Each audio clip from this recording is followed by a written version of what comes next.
Hello my friends. As I've been doing my research into geoengineering and linked subjects like Morgellons, which is a condition, a skin condition, which you end up with skin lesions that don't heal, and you get crystals forming and hairs growing out of those crystals. Now the hairs are made up of an unusual elements associated with nanotechnology. They certainly aren't natural in the normal environment. So I've been looking at Morgellons, and I went to a site called Carnicom Institute, and it's run by a man called Cliff Carnicom, and he's been working extensively for 10 years on, or possibly longer, I'm not sure, on Morgellons, which is linked to aerosol spraying. He doesn't like to use the word chemtrails, he calls it aerosol spraying. Now, they've come up with a simple test. The test is the red wine test. Now, in this test, basically, what you do is swill some red wine for about 20 to 30 seconds, or until your mouth is tingling sufficiently that you can feel something happening in your mouth. Now spit that out into this bowl, white bowl, cleaned it. I've brushed my teeth, I've washed my mouth out, rinsed it out with water and got everything out of there. So it's all nice and clean. And basically what you do is you take some wine, you swill it for 20-30 seconds, wait for that tingling, and then we'll have a look and see what comes out. This is fairly reasonable wine. It's not filled with sediment or anything, you know, it's normal red wine. I'll pour a little bit more in the glass. It's nice and fresh. There's no sediment in that wine. It's not right at the bottom, okay? So I'm going to take a swill, and then I'll be quiet for about 20 to 30 seconds while we have a quick look.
Wow.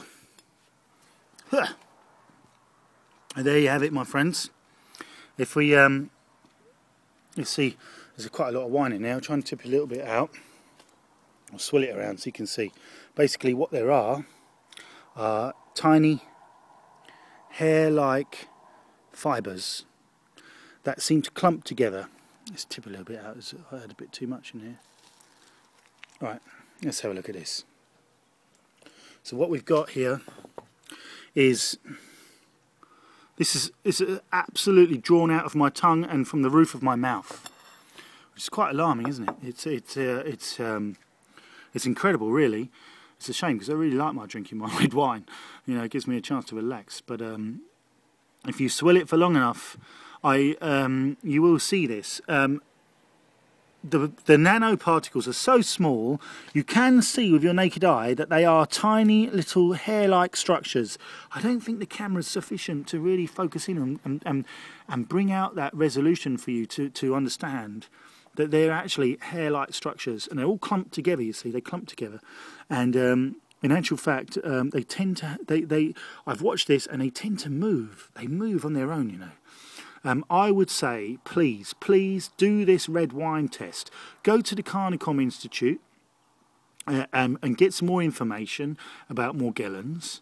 And Morgellons is linked to the aerosol spraying, which is chemtrails, which is geoengineering, which all the governments deny is going on, but in actual fact it is going on, and there's quite a lot of evidence to support that.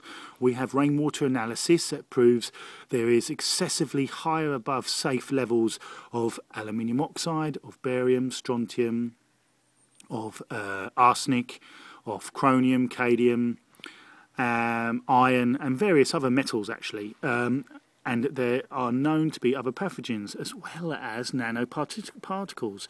Now, you've got to do this test for yourself at home, my friends. Be brave. It's not a nice task to have to do this, but if you do this, you'll start to realise there's something going on. Now, the amazing thing is, right, there's no wind at the moment. We're outside in the garden, and these things are moving by themselves. You should do this at home, my friends. Get some red wine, swill it around, hold it for 20 to 30 seconds, spit it out in a nice clean white bowl so you can see very clearly. And wow, you will be shocked. It's quite horrible, really. It is very horrible, actually. If this test is conclusive, I would like to actually have these tested now. I would like to have these tested at the laboratory. I will investigate to see if I can manage to get these tested to confirm what is in them.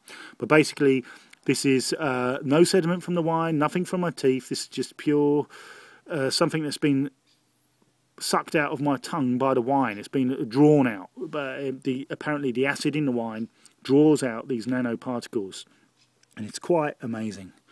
I would highly recommend everybody does this test for themselves and just observe what actually happens to the particles. They're moving ever so slightly all by themselves. Take care, my friends. Gather verifiable facts. It is quite frightening coming to terms with the fact that the establishment are working complicitly against us. They officially deny that geoengineering is taking place now. They're doing all the studies because they're thinking about it, so all the scientific stuff is there. What we have found is rainwater has proved that stuff's coming from the sky that's supposed to be in geoengineering. And when you do the red wine test, you can see nanoparticles coming out of your tongue. You know, and if you take countless videos and photographs of chemtrails happening, which you know, you compare those to photos, holiday snaps from 20 years ago, you know the skies are different and those trails didn't exist 20 years ago. There's a big, big change. Now, there's only one way we can stop this, my friends, and that's by sharing information, by unifying, by gathering all the verifiable facts, so equipping yourself with knowledge you can rely on. You've got to do this research yourself. You can get lots of pointers from lots of people doing their own work. There's a lot of disinformation out there. The CFR has spent tens of millions on disinformation. Now, it's really, really important. You have to realise we can all come together. We can overcome our differences. We don't have to play the elites game. They divide us so they can conquer us. Now, if we stand together, we're strong. If we're divided, we fall. So it's really important we overcome all the isms, all those very, very clever ways of splitting us all up. We've got to overcome that, and we've got to come together all around the world. And if we do come together, we will be the 99%. An unstoppable wave of change will begin. And the elite will not be able to stand in our way. The police will end up joining us. The military will end up joining us as the truth spreads like wildfire. Take care, my friends. Bye for now.